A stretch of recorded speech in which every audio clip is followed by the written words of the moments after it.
Hi everybody, it's Brenda and we are going to cook today. We're making a baked macaroni and cheese, and because it's beer o'clock, I have my Bud Light with me.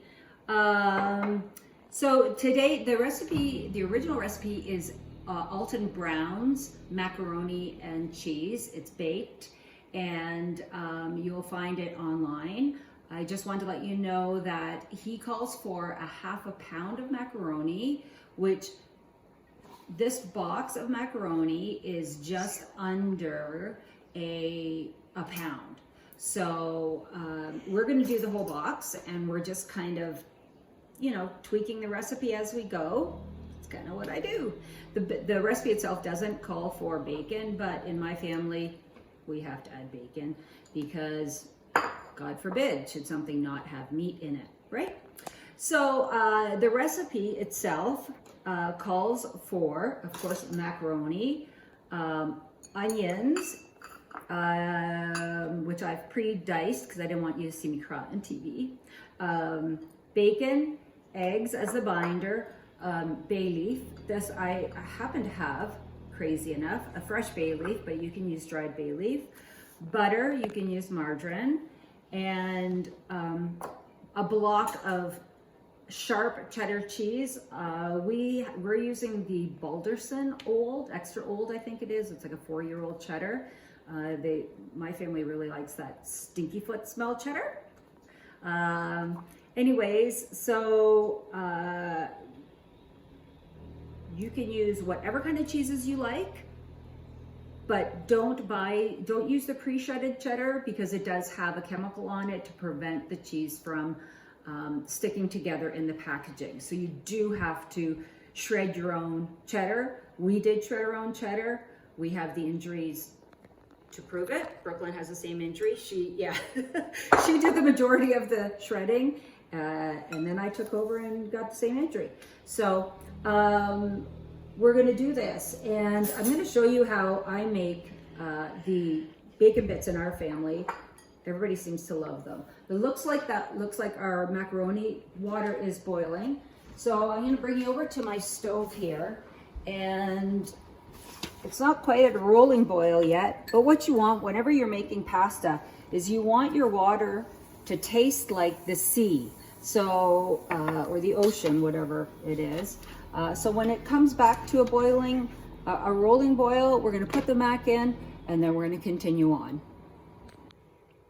Okay, so this is how I make my bacon bits. Is I had a full pound of bacon, and I buy just whatever bacon's on sale for bacon bits, because why not?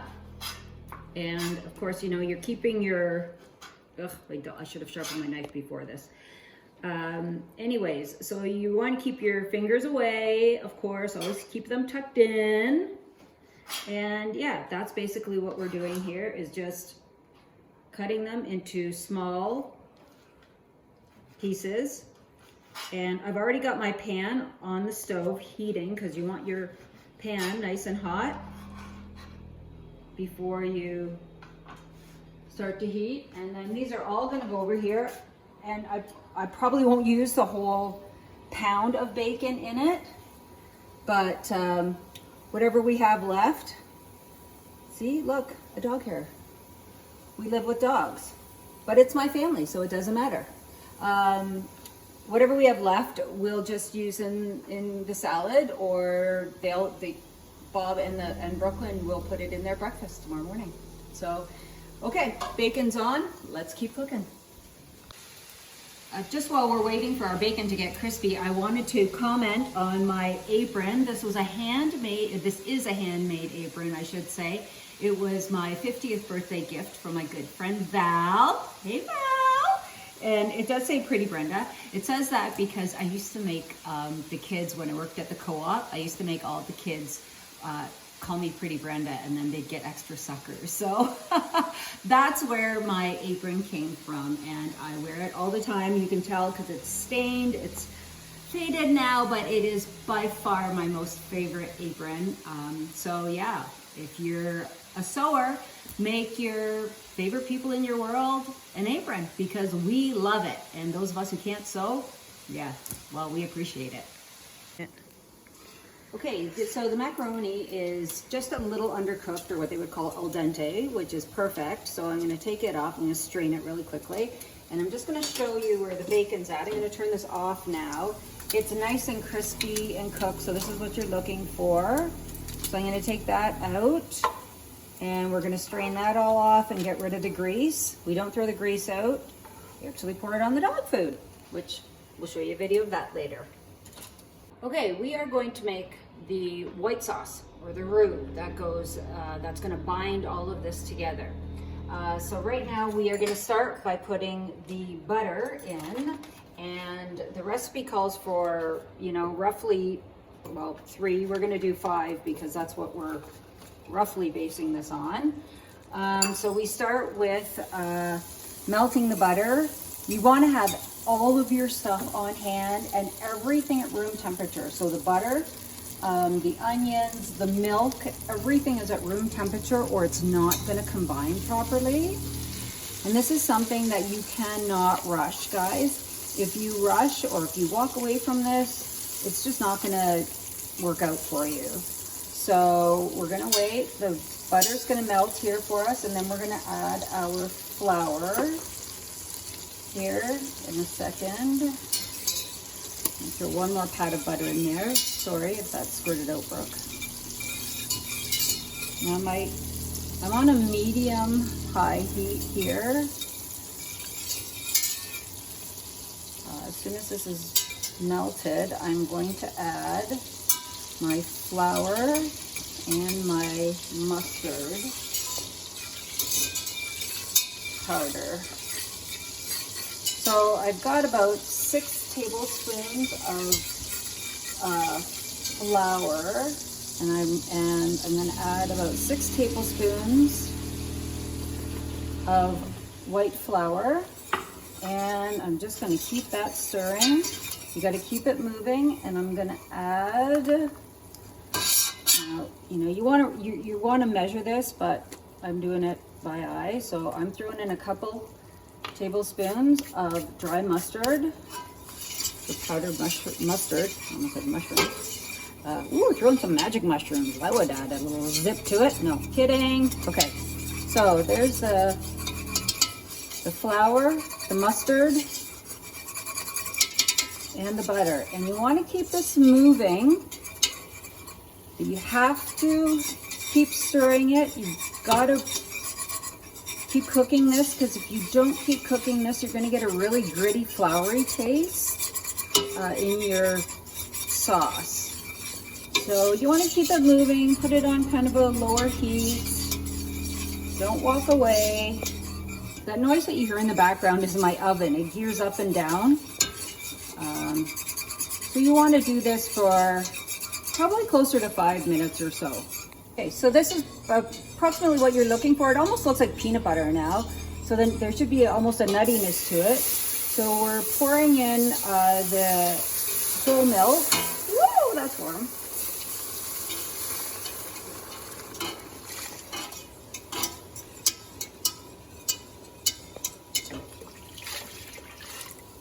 There we go.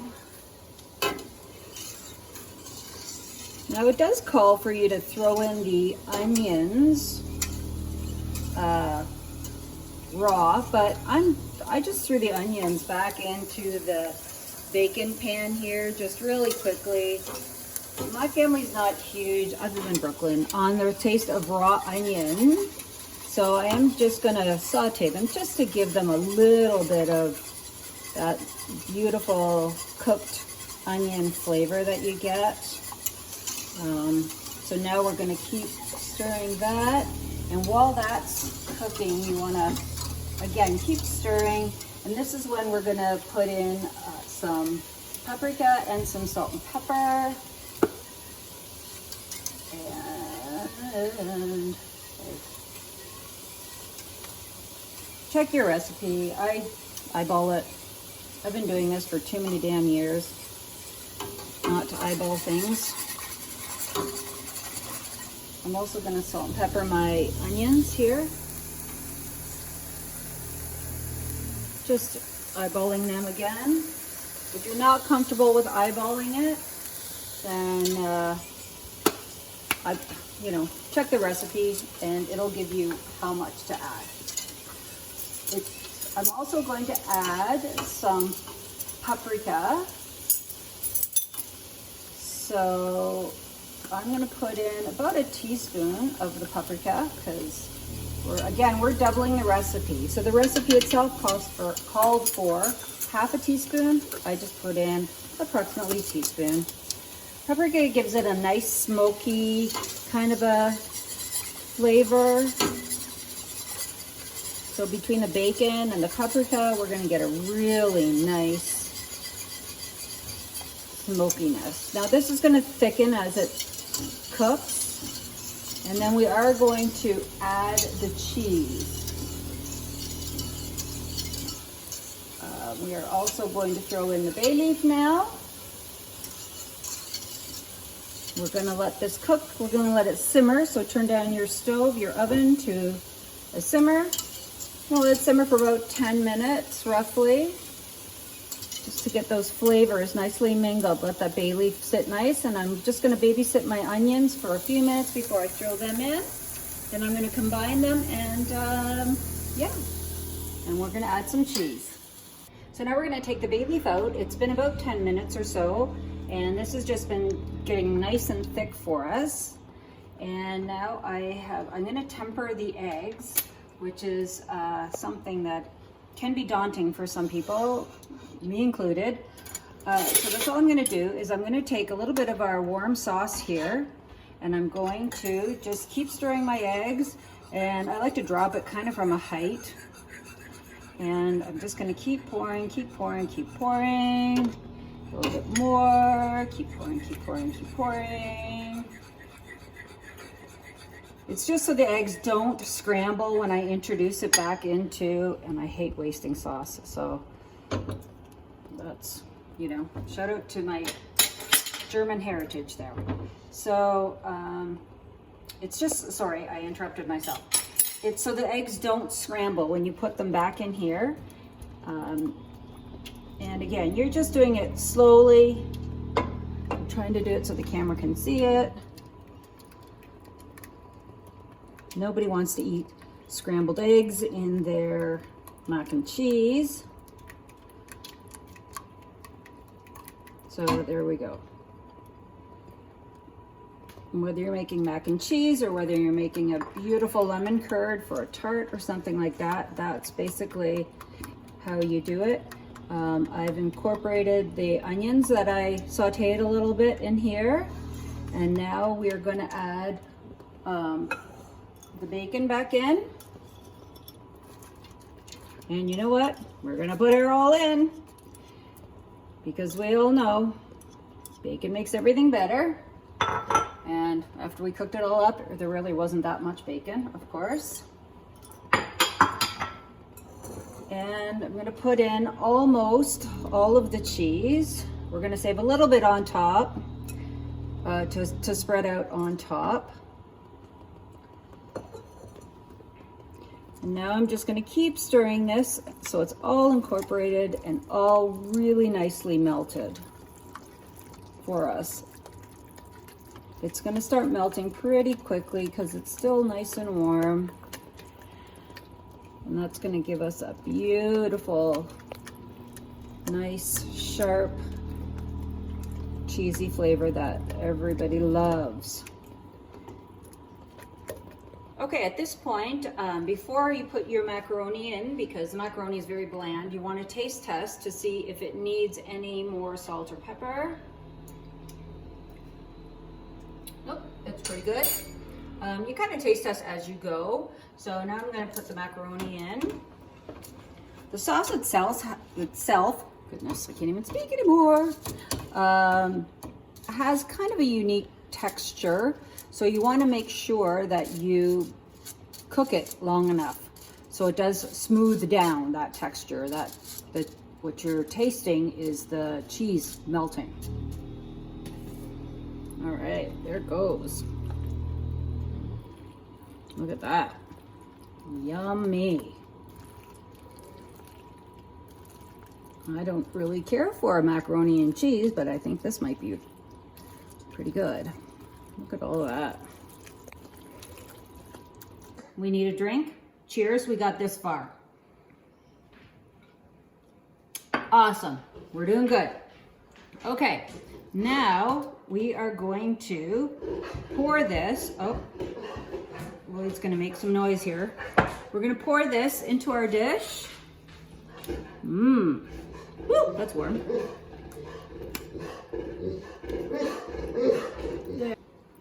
Okay, now our final step here, Harold has seemed to join us in the kitchen now, is to make the breadcrumbs. The butter has melted, and now we're just going to sprinkle in the panko breadcrumbs.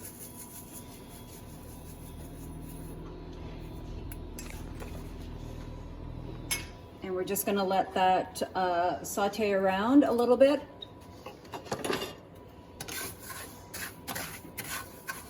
Get those nice and crisp and browned up nicely. It's going to take a few minutes. Okay, with the leftover cheese, just throw a sprinkle on the very top here. Just a little sprinkle. I think there's a lot of cheese in here, so you may not be running to the bathroom anytime quick after this. But anyways, we're just going to wait on those breadcrumbs, and then we're going to pull it all together and throw it in the oven. And then we're going to have ourselves a lovely mac and cheese. Have a look at these. They're nice and golden. That's where you want them. I'm not going to let them go any further because they are going to get baked off. Look at that. We're going to put those on top of our mac and cheese and get it in the oven. All right, here we go. I'm just going to sprinkle these on.